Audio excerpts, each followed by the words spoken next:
Hey readers, I've been thinking a lot about notebooks. And people throughout history and people today often keep notebooks to collect their ideas, track their progress, and deepen their thinking. There's also been a lot of research about high leverage academic habits. These are things that will make a big difference in your learning, how you will do in school, and how you will succeed now and later in your learning. The research shows that doing more reading and research outside of school, becoming an effective study partner, and keeping thoughtful notebooks are three of the most substantial ways to boost your academic achievement. Today, I'd like to focus on the notebook. Notebooks have been used and are still used by successful people. Here are some examples. Beatrix Potter. She's an author, and she used notebooks. You'll notice in her notebook she has sketches, she has pictures, she has words. Charles Darwin, part of what he kept in his notebook are books that he wants to read. He also made drawings, diagrams, and just notes. And even more recently, George Lucas, he is the inventor of Star Wars, he keeps notebooks. It's said that he would lock himself up in his office for hours a day writing in his notebooks, and then he'd actually carry a notebook around with him. And that's where he got a lot of the names for his characters, like R2-D2, Wookiee, and all of those things are things that he heard around and he just jotted in his notebook so that he remembered them later when he needed to use them. So today I would like to invite you to create a notebook just for reading. It could be just a regular spiral, it could be a composition notebook, it could be like a moleskin or something pretty, or it could even be digital. Down below, you'll find a link to a possible digital notebook that you could use too. But no matter what kind of notebook you choose, I want you to think about choosing a notebook that is just right for you.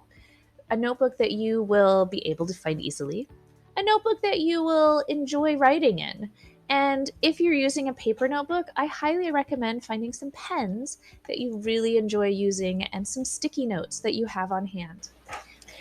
So lots of people think of their notebook as a tool to use to help them really take control of their reading and thinking lives. And I want you to think of that too. Notebooks are often used, like Darwin did, as a way to keep you reading by having a list of books to read. They're also a place, like they were for Beatrix Potter and George Lucas, a place to record your thoughts and ideas.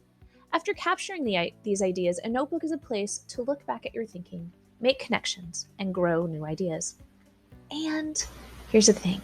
To really raise the level of your reading and thinking, you will want to take charge of your reading life by using your notebook to try out different reading and thinking strategies, to track your reading progress, and to help you make goals to grow as a reader and thinker. I know many of you have used notebooks in the past. Would you take a moment right now, think about some of the things that you have put in your reading notebooks, or that you might want to put in your reading notebooks? Did you have a books I read list? Maybe a books I want to read list? What other sections did you have? Maybe vocabulary or notes about characters? Would you please pause this video for just a second and add your ideas about the sections and kinds of things that you put in your reading notebooks below?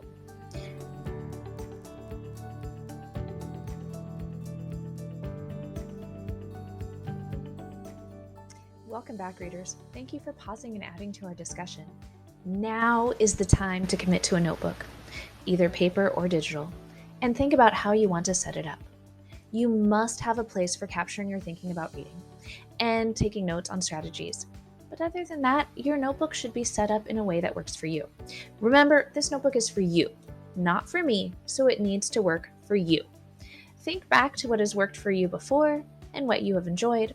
Maybe try out some of the suggestions from our class discussion below. Take time now to lay out how you think you want your notebook to look. It's okay to change it in the future. It's your notebook. All right, readers, thank you for thinking about your notebooks with me and sharing your ideas. I will see you soon. Bye.